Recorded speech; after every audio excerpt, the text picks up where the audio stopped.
I'd like to welcome all of you to Traverse PC's March webinar. We're going to be taking a look at calibrations today. Calibrations are new in TPC Desktop 2019. So we'll go through this outline today during the webinar. But I want to just give you a little heads up here. If you choose Discover What's New, Traverse PC will bring up a What's New page. This is kind of a quick summary of what's new in this edition. So we're not going to talk today about the font formats, this View Plus button, the average point, or project location. Those are also new features in this release. We're going to just focus on the calibrations. Now, a lot of what I'm going to show you today is available online, and I want to show you how to get there. So either by going to the member area right here, or some of the pages have the member area menu on them already. You need to be logged in to do this, but you'll want to go to the Learning Center. And the Learning Center has tabs for each of the major areas in Traverse PC. So I'm going to find the Calibrations tab. There is a quick synopsis of what it is, usually a short video to watch. And then this is what you're going to want to click on, Customer Area. You're going to want to jump into sort of the nitty-gritty on calibrations. And you're going to be able to scroll down and say, okay, what do I want to learn about? I want to learn about calibrating CAD XRefs or CAD files. Okay, so here's information on that. Or I want to calibrate my GNSS data. So here's information on that. So you can spend some time in here kind of just looking through all of this. Site calibrations, we're going to look at some of this today. Editing calibrations. So a lot of information here. If you get stuck on calibrations, this is a good place to come. Kind of get back up to speed. So visit the What's New to take a look at what's new in Traverse PC, and let's come back to our seminar registration here. Bring our outline up and let's take a look at calibrating photos first. So I brought up a sample file of a job we did quite a number of years ago where we were posting property boundaries, and in this particular job we worked off of a background photo. So let's go ahead and import that picture. It's this one right here. Traverse PC is going to ask us to place it on the drawing somewhere. And then I'm going to zoom in here so we can kind of see what we're after here. So this little cutting line corner here is this northwest section corner. This little cutting boundary here is the west quarter corner. And then I've got a spot here where I actually went up the road a little bit and there's a fence there. Okay, so right here, kind of came up that road and it's that fence right here. So let's go ahead and calibrate this photo to our survey data. Easiest way is to right click it and go to Calibrate. And I'm going to tell Traverse PC that I'm going to select point pairs manually for the current drawing. And I'm not going to worry about saving a calibration file for this. Photos generally are not that accurate, and I'm not worried about it. Besides, once I've calibrated this photo, Traverse PC will automatically write the world file for it. So I can insert it into any other drawing, and it'll pop in place right where it's supposed to be. So let's take a look at what this looks like. I follow the prompts at the bottom that say select uncalibrated point. So I'm going to put the cursor over this point right here. And I could zoom in a little bit if I wanted to. And you see how it draws the line now from the uncalibrated point that I selected to the calibrated position, uses that red line. I'm going to repeat that process down here. Snap to the end of that line. I'm going to zoom in just a little bit here. There we go. And I'm going to pick right at the point of that. So I don't have any markers or anything out there, but I think this will be good enough for what we want to do. Now, I've got 3 point pairs. I could pick additional point pairs if I wanted to. It looks like I might be able to pick up one right here and snap to the end of this line. Okay, so now I've got four pairs. It's whatever you want to do. Traverse PC is going to use a least squares adjustment to do a best fit with this. So when I'm done, I right click.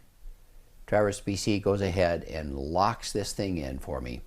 I'll zoom out a little bit so you can kind of see a bit more. So see how I put everything right in place there? If I go all the way out, it's actually rotated translated, scaled that drawing based on those 4 points. It gives me a quick rundown in the message view with some standard errors, and I don't expect these to be small because I'm just picking points off a photo. But I can see real quickly, yeah, that worked great. That's a good way to do that. Okay? Now, let's go ahead and undo all that. Let's say overwrite the world file, yes. There we go. And let's pull this back down about where it was before. And let's talk about another way to select the points for the calibration. So we'll calibrate our photo just like we did a moment ago. This time though, I'm going to choose this second option that says select point pairs manually, point series manually from the current drawing. So I selected pairs because the photo was already pretty close to where it was supposed to be. But how many times have I brought in a CAD file that was at some completely different coordinate system than my survey? So I can identify points in that CAD file that I want to calibrate and pick them 1, 2, 3, 4, 5, whatever. Then I can go pick those same points 1, 2, 3, 4, 5 in my survey. And I just want you to see kind of what this looks like inside of this particular job. Let's zoom in a little closer. So while I'm executing one command, I can also execute another command just to get me a little closer in here. And let's go ahead and select series now. So I'm going to select 1, 2, 3, 4. So I've got 1, 2, 3, 4, and they're labeled that way. And the prompt says right click when I'm done. And now I can select the calibrated position. So I'm going to select the end of this line, the end of this line, the end of this line, and that end of that little fence line there.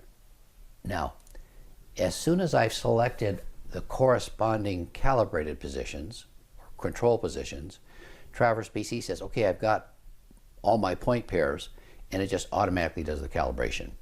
And it's created the world file for that, locked me in, and away I go. Now, prior to this, Traverse PC allowed you to select 2 points and do a georeference, we called it. This is so much better. It literally locks everything in right off the bat, first time. So really helpful. Okay, let's take a look at our outline here. Okay, we've covered those points. I'm going to close this one out, and I've got an XREF loaded here that I want to take a look at for the next one. So let's take a look at that outline here real quick. Okay, XRefs. We're going to calibrate using an existing calibration file. We'll actually create it first, and then we're going to take a look at associations. Pretty important here. So let's go ahead and zoom in. And I'm going to tell Traverse PC that I want to calibrate this XREF. So here's my XREF. See how the whole thing highlights when I put the cursor over it? So I'm going to right click. Now, I'm not going to look for georeference, anything like that. It used to be a command that was in there. It's gone. I'm just going to say calibrate. And you're already familiar with this now, right? So we're going to select a point pair this time.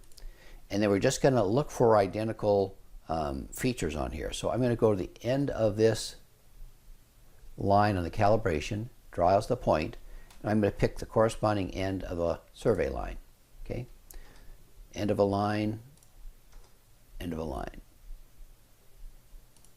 So as quickly as I can go around here and pick these points, I've got my calibration pairs. Now we're calibrating this because we need to do a quick check on this before we go out and start staking this out.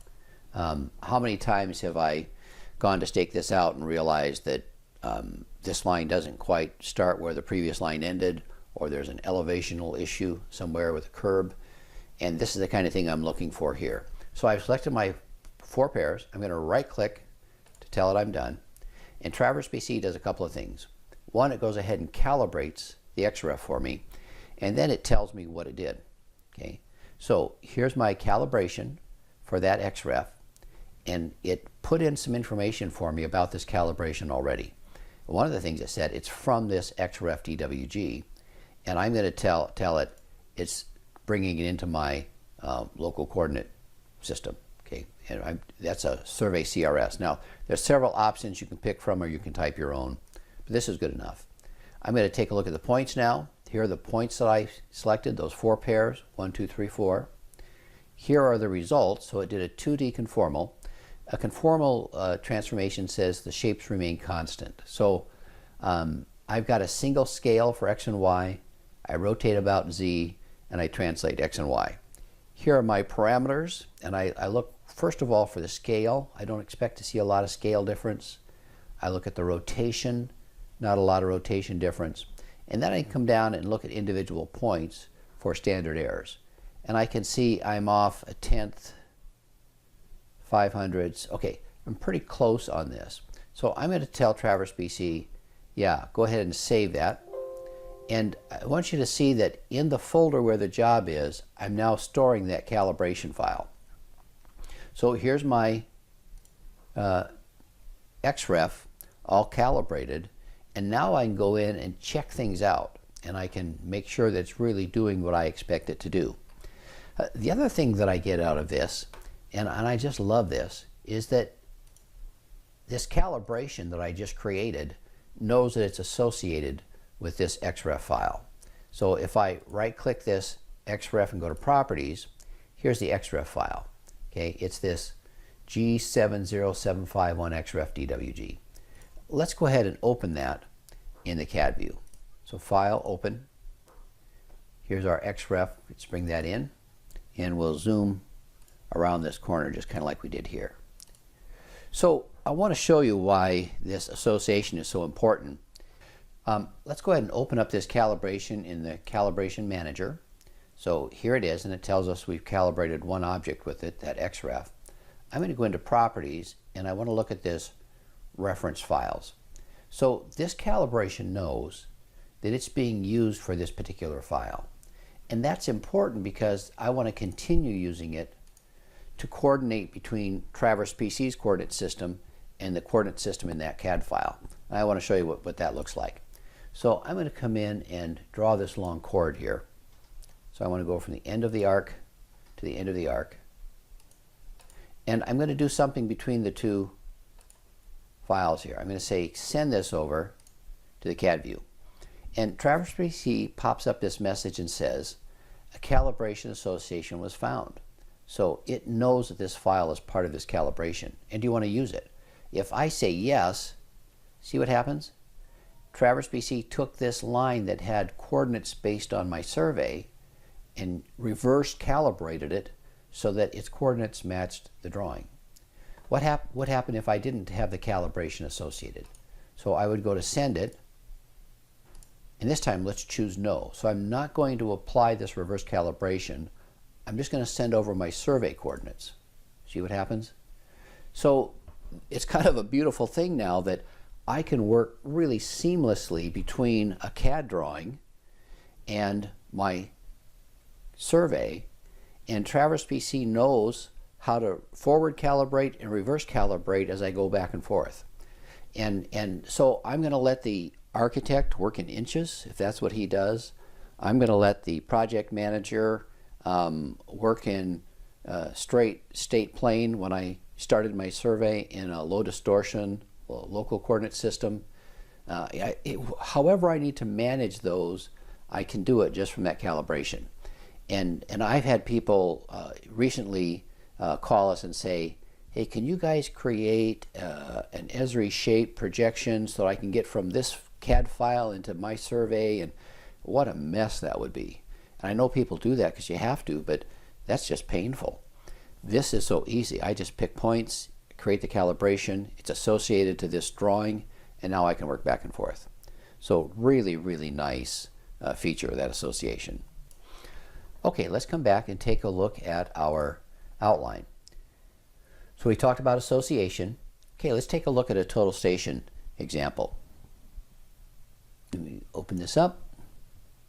I think I've got calibrate total station.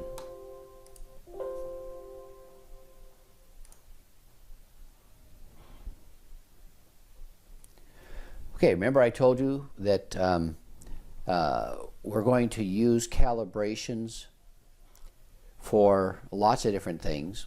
In this particular case, I've got a survey of record data, 2 lots here, and I've gone out in the field and picked up some foundation corners, but I assumed positions, assumed a starting point, assumed a reference azimuth, and I've sort of exacerbated it here so you can kind of see how it works.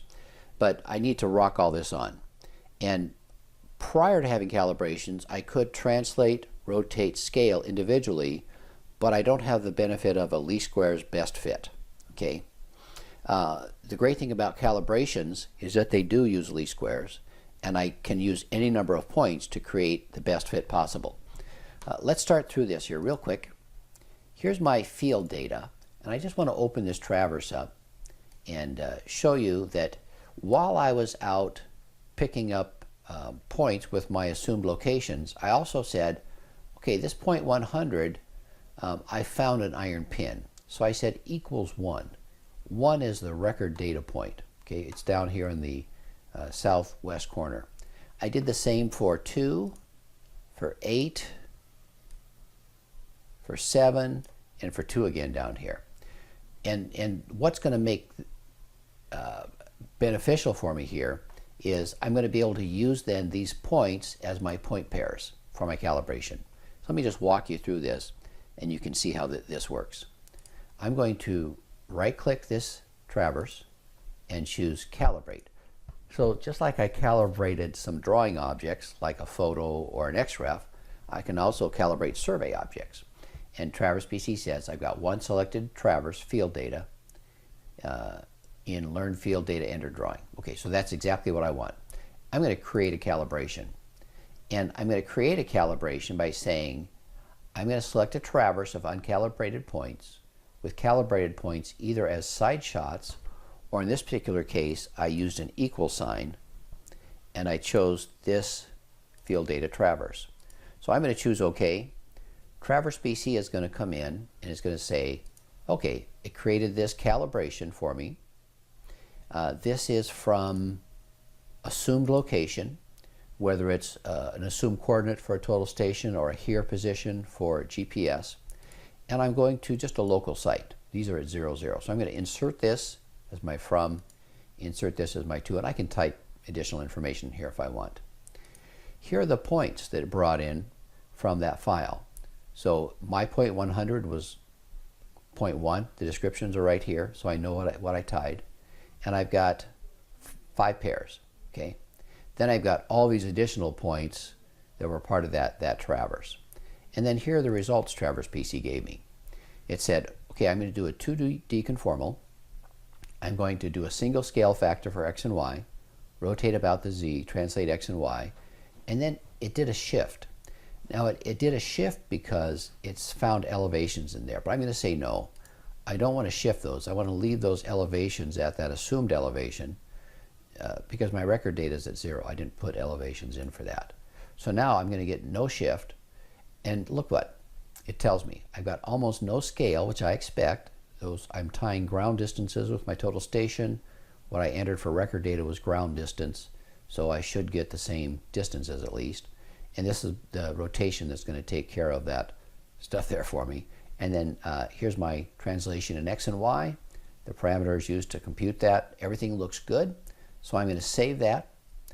I'm going to call it a random location calibration.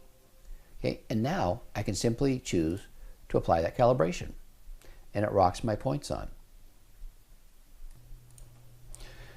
So now that I see what a good job it's done, I can come back in here and look at these results, and I can see, okay, based on my standard errors, wow, these are pretty tight. I'm in there 100th, 200ths. I also can walk down through the rest of the points, and I don't know how many of you are familiar with least squares adjustments and that sort of thing, but I want to encompass the area that I'm going to be calibrating so that it includes all the points being calibrated.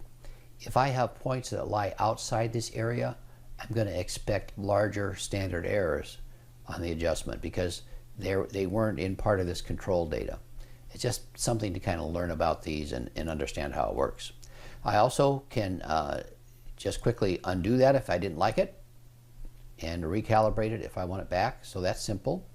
I can print out a summary which goes through every point in there, okay, and tells me exactly how it was moved. In fact, I think up here at the top, just looking to see, okay, so for every point, 100, that got calibrated, I get the description, I get the uncalibrated position, the calibrated position, and the difference. Okay, pretty nice. So I know how much it moved it in X and Y, horizontal distance, and the direction of that move. So a really nice report there. And then I want to show you something that you're probably looking at and wondering about here. And that's this new feature for font formats. So if I go to the Format view and click this tab right here, I've told Traverse PC, anything that has raw data behind it, I want to draw in green. Protected points, I want to do bold. That's why you see these elevations, which were protected because they came in from the data collector. The geodetic points, I'm going to do in italics, and calibration, I'm going to do underline. So here are my calibrated points. They show up as underlined. They show up as underlined here, and also if I go to the points manager, I'm going to see those same points underlined and the same protected points bold. Okay, so really nice for me to be able to identify readily that those points are calibrated. In fact, I can go into any one of these points and go to survey point properties, and I can see here's the calibrated position based on this calibration. I can show the uncalibrated position readily. So here's the uncalibrated, here's the calibrated. Really a nice feature just for kind of getting a handle on what I've actually done here. I want to show you something else that's kind of nice here. There's a button here, option to manage calibrations. And these are the calibrations that have been used by this survey. When I save this survey, in addition to having a calibration file, which you saw me create earlier, and that calibration file is in the folder for this survey, Traverse PC also writes the calibration information and parameters to the survey file, the TRV file. So if I ever lose that calibration file, the survey itself still has enough information to undo a calibration or recalibrate those points as needed. So it never loses that information that created it, and I can always come here, print out a report about that calibration, or come in and take a look at the same information I looked at earlier and know exactly how those points got moved based on that calibration. We call that survey calibration information, and it's also available here in the mainframe for Traverse PC as calibration, and then you can manage the survey calibrations right here. Okay, let's come back to our outline. We've taken a look at XRefs, total stations. Yep, we've covered that. Survey calibrations. Let's talk about some GNSS options now. And I'm going to camp out primarily at this site calibration example using a Google Earth, but I want to just take a quick look at a GNSS survey here as well. Let's look at an RTK example here. So I'm going to zoom in up here. These grids are a mile apart. So I've got 3 control points here, county control points. They're available in a traverse for me here, county monuments. Okay, and I tied those while I was working on the job. And I've got a base station here. This is all done with RTK. So I created one of these traverses like you saw earlier that shows my GPS control points. And I like to do this in part because it gives me some idea of how far off I am. So my RTK point 137 was a tie to this county point, and it's just under 4 feet off. I tied this county point 3 feet off, this county point 4 feet off. And of course, you know, now we can use this to create the calibration for this data. So let's go ahead and calibrate this traverse. And I'm selecting it here from the drawing, but I could just as easily select the imported field data, come down and say calibrate selected items, do exactly the same thing. Okay, and I don't have that open, so it's not going to pick it up for me readily. I have to select it. Okay, just like we did before, let's create a calibration. I'm using the pound sign in this particular case to identify those points. They're in my imported field data traverse. Let's choose OK. How many points did I get? I've got 3 points. 1, 2, 3 point pairs. This now is going from my assumed location, okay, on the base station we just said here, and it gathered that position for me. And I actually want to go to my coordinate reference system for my survey. So I'm telling it from and to here. Here are my results. Traverse PC again is doing a 2D conformal. It is shifting the elevations. I've got a vertical shift of down about 8/10 to match everything up. I can jump down real quick and take a look at my residuals here. I can also include the horizontal distance and direction if I want, so I can get some idea, just like I did in my traverse, how far each one of these is moving. I can come down and look at the residuals and say I'm comfortable with this or not comfortable with this. Remember, I said we want to understand that if I compute residuals inside my control area, they're likely to be pretty good. If I'm way down out of my control area, I'm likely to come down and not see residuals near 0 here. I'm likely to come down and see, okay, here I'm off a couple of tenths. Well, why so much? Well, why so much is because I was way down at the south end of this, and these grid points are a mile apart. So probably what I want to do, or should think about, is coming down and picking up at least one more control point way at the south end of this project. And I'm probably going to be 10 miles away. But that's going to help me with my calibration, and the least squares lock this in so my residuals are better. So do spend some time just kind of looking through those, making sure you're comfortable with it. Now this is another kind of interesting thing. We also need to look at the scale. Because I'm basically working in the same projection, I expect in this particular case my scale to be pretty close to 1. I don't expect that I'm going to have a lot of difference here. But I do have the option in Traverse PC to force that situation. I can say force that scale factor to 1, so I don't want you to rescale. Go ahead and do the rotation translation part of this, but leave the scaling alone. I don't want that to change. So that's your option whether or not you turn that on or off. Now, you also have the option under the vertical here to turn that shift off, leave the shift on, or choose shift plus inclined plane. And I don't think we're going to get a big difference here because this is a pretty flat site we're working on. But shift plus inclined plane switches from a 2D transformation to a 3D transformation. So I'm still doing a conformal transformation, but I'm saying I want to compute a single scale. I'm good with that. So I'm not doing an affine transformation where I'm going to get separate scales for X, Y, and Z. I'm doing a conformal, so I'm not going to change the shapes. The scale is going to remain constant. But I am going to rotate independently about the X, Y, Z axes, and I am going to translate independently around the X, Y, Z axes. So the result of that is that I'm going to get a plane that is free to rotate in any direction. Okay, so this might be important if I have a big elevation difference on the site to actually try to get a better fit for that. If I've applied elevations from a geoid model and I want to better fit that geoid representation at the site here, those would all be reasons I would want to switch to this 3D conformal transformation. But remember, it's playing with my elevations. I think most of you are likely going to do a 2D conformal with the shift to bring everything up or down appropriately, and probably be pretty comfortable with that. So let's go ahead and save that, and I'm going to call that GNSS here. And then just like we did before, I can apply that calibration and it locks everything in.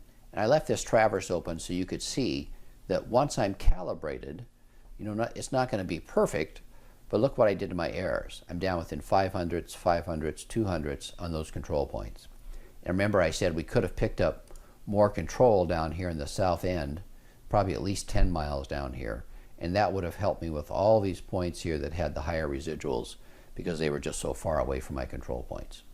So this is a neat example of how I would then go out in the field, hit the here button, get my assumed geodetic position, do all my RTK. Traverse PC brought this in. It understands Earth-centered, Earth-fixed computations, and I can recompute based on those RTK differentials, and then calibrate all that so that it matches my control. So I can feel pretty comfortable that I've got this rocked in where it needs to be. And I'm going to show you the site calibration next, and you're going to see then that would allow me to kind of make all this automatic, which is going to be pretty fun. So hang on to your seats. Let's go back and take a look at our outline. Just want to make sure I didn't. Okay. Yeah, let's mention this. So I'm calibrating here from my field RTK to my coordinate reference system.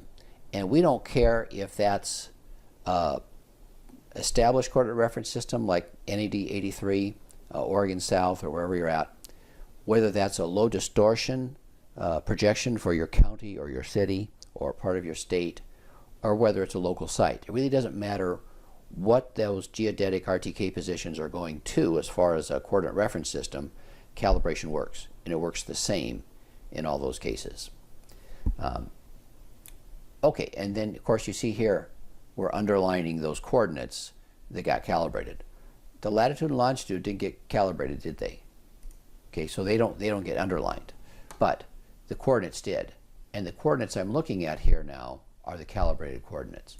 If I were to go into the site point properties here, here's my calibrated position. Again, here's my uncalibrated position. So I could still compare it to my positions on my data collector, okay? Or I can say, yeah, this is the calibrated position. Okay, let's go back to our outline then. And let's drop in and take a look at a site calibration example. And this is one I think I'm kind of excited to show you. It'll be real fun. This is just kind of real world mixing geodetic stuff with local site stuff and taking all the busy work out of it. And I want you to see this. It's kind of fun. I'm going to open up a tax lot map also real quick so we can see what we're dealing with here. So this is a tax lot down on Wohink Lake, south of town. And we're looking at lots 300, 400, and 500 in the survey here. This has been out there for a while. We've done a lot of surveys long before GPS ever showed up. So all of this was done on just sort of a local site. We weren't doing state plane coordinates at the time. So I think this coordinate at the southeast corner is 00, 0. And I've got lots of surveys here. Now this particular project, let me bring over Google Earth if I can. This particular project is one where our South Coast Water District needed to put in a new line from Wohink Lake. A lot of these residents have their own line out here and their own pumps. Some of them get water from this South Coast Water District. So they came and said, we're looking at either tapping right here out of the lake and coming up an easement at the south end of this 15-acre PUD here, or we're looking at this area down here. Remember we just saw, here we go. Or we can come in and use this common area here, tap in the end of this outlet, run a water pipe down here, and out to the county road here as well. So either option was a possibility. And I wanted to take a look at this one down here. They asked me to kind of put some preliminary work together. And I wanted to do this quick and easy. I didn't even want to go out in the field necessarily if I didn't have to. Happy to run out if that's what the job requires, but I wanted to see how much I could get done just right off of Google Earth here. So I went into this tack slot area here and identified about where some property corners were. 1, 2, 3. And I knew I was close because I probably staked those corners out. And I said, okay, I'm going to go ahead and this is the tack slot 300 here that I created. It's just a path in Google Earth. I'm going to go ahead and export that out, and I'm going to call it tack slot KMZ. Overwrite that.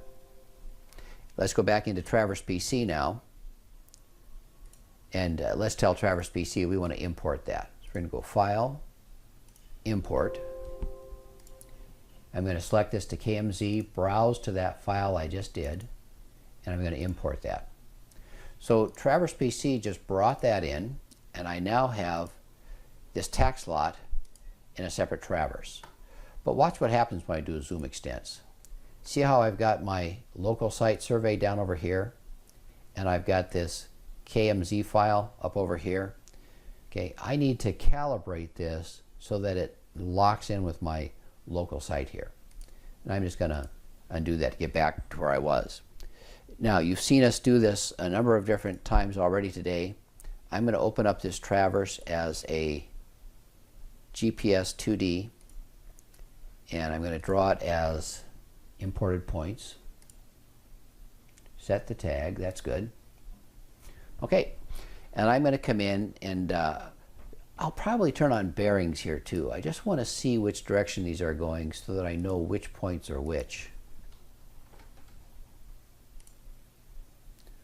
Okay, so southwest, that's from 4 to 1, and due east is from 1 to 2. So let's do the same thing we did earlier. So I'm going from pound 4 down to pound 1 down to pound 2. Okay, so now I can come in and say I want to calibrate this traverse. So I'm going to go Tools, Calibrate, Selected Items, pick this entire traverse, and I'm going to create a calibration. I'm going to tell it I want to use a traverse that has pound point label in its description, and I'm going to pick this tack slot 300. Okay, so here is my calibration, KM 12 to 4, 14 to, yeah, okay, that looks good. I'm going to tell Traverse PC that I'm going from Google Earth to a local site. So we don't have Google Earth in the pull down. I had to just type that in. That's fine. I'm going to come into my results here. I don't want to do any shifting because I'm really not doing anything with elevations right now. I'm happy with the 2D conformal. I can come down and see that I'm within a foot here, a foot here. Okay, that's good enough for what I want. I'm happy with how this is turning out. And I'm going to call this Google Earth Corners. Okay, now I'm going to go ahead and calibrate. Look what happened to my traverse. See what it did now? So now when I zoom extents, I don't have that Google Earth data way, way, way far away. I've got everything right here. Okay, and in fact, I can drop into any of these points. Okay, I'm going to go to Survey Point Properties. Here are the local site coordinates. Turn off calibration. Here are my coordinates based on the transformation from the geodetic position in Google Earth to the coordinates of my coordinate reference system. And I can see that real quick, that here's my coordinate reference system. I'm in NAD 83, Oregon South Zone. So that's how I got coordinates from the geodetic positions, and then it's those coordinates in NAD 83 that got calibrated to my local site. Okay, so pretty cool. I like that. Now I'm going to go into the calibration again here, and I'm going to undo that. So now they're not calibrated, they're back up where they were a moment ago. And I'm going to show you how I tackle this now with what we call our site calibration. So let's go into our survey information. Let's click on site calibration, and let's tell Traverse PC which calibration we want to use for the site and what we want to calibrate, geodetic points. Watch what happens now when I click OK. Here are my same points, and Traverse PC tells me down at the bottom right that site calibration is turned on or off. So site calibration says I'm automatically going to calibrate using the calibration you've selected, I'm automatically going to calibrate geodetic positions to the local site. Boom. It's done. It's a done deal. Now, not only does it bring my geodetic positions to my local site, but it allows me to work back and forth just like we saw in the XREF. And let me show you an example of that. So I'm going to select these 3 lots. Okay, let's pin that so it remembers those for me. So got those 3 selected. Let's go to File, Export, and let's export not the entire survey, but those 3 selected traverses, to Google KMZ, and I'm going to call this South Devonshire Lots. And let's go ahead and export that. Now there are some settings here I could pick as far as colors and label sizes. You can set that accordingly, but I'm going to export and overwrite that previous file. Now let's go back into Google Earth and let's simply open that South Devonshire Lots. Look what it did. Here are all those points brought back to Google Earth based on that calibration. So it reverse calibrated those local site corners. The reverse calibration went from local site coordinates to the coordinate reference system for my survey, which was NED 83, Oregon South, and then Traverse BC did the transformation to geodetic like it would for any coordinate reference system, and that's what I brought into Google Earth. Okay, so now that I know where my lot corners are and how it all fits, I can come in and say, okay, now I want to come in and just kind of get some idea of where the break is here, what that would mean for placement of that pipe over here, what else I would look for out here for property corners to try and make sure we're not infringing on any property. I don't think there were any easements back here for utilities. I had to simply stay in this common area. And anything else I might need just to kind of make a quick decision on this, and I've got a picture now to present to South Coast Water District when I go to talk to them about what their options are. And that looks great. So I picked these points in Google Earth. Now I want to send them back to Traverse BC. So I'm going to right click, just like I did before, Save Place As, and I'm going to call this Export Features. I'll overwrite that. Now I'm going to go back to Traverse BC, and just like I did before, I'm going to go File, Import. I'm going to browse to the KMZ file I want to bring in, and I'm going to import it. Okay. Now I'm going to tag those traverses so that they show up in my drawing. And this is kind of a, you got to just sit there a moment and say, wow. So Traverse PC, because I already had this site calibration established, said, I know how to go from importing geodetic positions to local site, and I know how to go from local site to importing geodetic positions. Now, if I were to turn this off and choose OK, all those geodetic positions just went back to where they were before.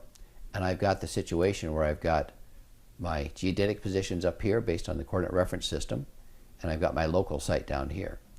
As soon as I go in and apply the site calibration, in this case the geodetic points, now everything's in one place, and my zoom extents is going to show me that I'm right back to where I wanted to be on a local site. So let's go back and take a look at our outline and just make sure that I've got everything covered that I wanted to here. Okay. And then let me just kind of recap here a little bit, and maybe we'll have time for questions this morning. When we decided to jump into calibrations, the way we've done it, the way we've shown you here, we knew it would be a tremendous amount of work for us because we knew that there were lots of transformations available to us. And I haven't shown you this, but if I go in and take a look at the results here, I can choose from quite a number of options here. I can choose a scale only. I just want to create a calibration that just establishes a scale for me. So now I know how to go from grid to ground, for instance. Okay, or I know how to go from this local site to the CAD file because the scaling wasn't quite right. I've got a translate only. I only need one point pair for this. And but if I've got more point pairs, instead of translating just to a single point, I can use a best fit, okay, or an average for these and create a better translation. So one point isn't going to fit exactly, but all the points are going to fit better, okay? And then I can do just a scale and rotate if I want. So I'm not actually going to move anything, but I want to know how to get from this orientation in my survey to this orientation in GIS, for instance. And I'm not going to translate anything until I actually go to actually put something over. So I've got lots of options in here, and we knew we were going to have that. In addition, you know, that 3D stuff I showed you. But the nice thing about it is that we knew we could cover so many bases. And you've seen today that we used calibrations for photos, and we said we can pick as many points as we can identify, and we're going to get a good fit right off the bat. And that's been our experience now, and the experience of the beta testers is that the photo locks in right off the bat. We can tackle this whole thing with XRefs and having a file that's in inches, not feet, from an architect, or a file that's based on a different coordinate reference system for the project than my original survey was done on, and I can still coordinate the two. And then we saw how easily I could go back and forth between the CAD view and the drawing view and tell Traverse BC, yeah, when I go back and forth, apply that calibration, a forward calibration one way and a reverse calibration the other way. And it wasn't a problem, it just did it.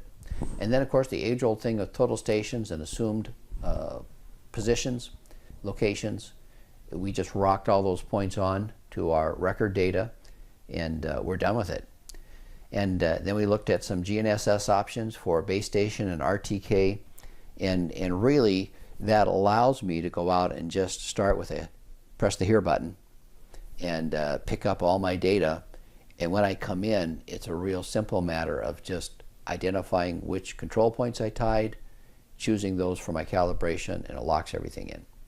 And in all those cases, whether it's the total station or the GNSS, I can go back out in the field and collect more data. And when I come in, I don't have to pick all those points again because I've saved that calibration as a file. I just say calibrate with that calibration, and it does it. And boy, is that nice. In fact, let me just show you that real quick because I don't want to get away from it. Let's bring up that calibrate total station because I don't think I showed this to you. If I want to come back and calibrate this, maybe it's the next day's work or whatever, I don't have to create the calibration again. I can simply select the calibration that I've already used and calibrate. Okay, and then I can make the decision when I export data back out. Let's say I've come in and put in some points along the line here because I wanted to stake out some points there for the contractor. I can make the decision to either reverse calibrate and send that back to my data collector in those assumed coordinate positions, okay? Or I can send the whole thing out to my data collector so my data collector has my local site positions in it. And I can make that decision kind of on the fly for whatever works best. I'm not locked into one thing or the other. And then, of course, this whole thing about the site calibration and taking all the busy work out of coordinating whatever system I'm using for my project and whatever data I'm bringing in this case, geodetic data.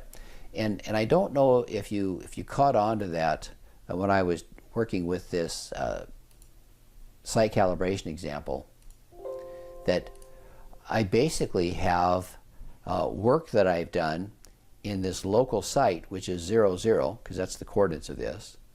I have a coordinate reference system that converts geodetic to state plane, in this case NAD 83 Oregon South, and I'm allowing those two to exist in the same survey. So it allows me to bring in old surveys that don't know about GNSS, or it allows me to create a new survey at ground coordinates with ground distances and ground bearings, okay? And all those are site coordinates, and never have to think about converting grid to ground, ground to grid kind of thing. You'll even see that when we go into these lots now, and I bring up the traverse formatting, look what this says. This grid distance, we say it's grid or local Cartesian coordinates. So I can think of entering this data either on my state plane grid, okay, so now I can easily transform that to geodetic positions, or I can think in terms of entering it at a local site, so local ground coordinates. And as you see from this calibration, I can also easily convert that by reverse calibration back into geodetic positions. So it really opens up kind of a neat opportunity for me in Traverse BC to now work at local site ground coordinates, ground scale, ground factor, you know, right where I want to be on the site, or work in coordinate reference system, state plane grid, and coordinate all that with geodetic. And of course, calibrations work for GIS data. If I want to use a projection file for GIS, I certainly can. But if I don't have a projection file for GIS data, I can import it and calibrate it. And I don't, if I come into calibration here, one of the things I can do is I can easily just calibrate the last import. I can do that either importing data into the survey or importing data into a drawing. So remember, I created a calibration based on that XREF. Well, what if I wanted to import that data into my drawing? Once I've imported, I could just say calibrate the last import, choose the same calibration I did for the XREF, and now my DWG data is locked in, even though I imported it not as an XREF. So it's done some, it's opened up a lot of avenues for us, all using the same calibration steps I do for everything else. So we really like the consistency there. We like how it marries whatever world you're dealing with, architects, engineers, GIS, into your survey coordinates without having to do too much thinking about it. So hope you enjoyed the webinar on calibrations.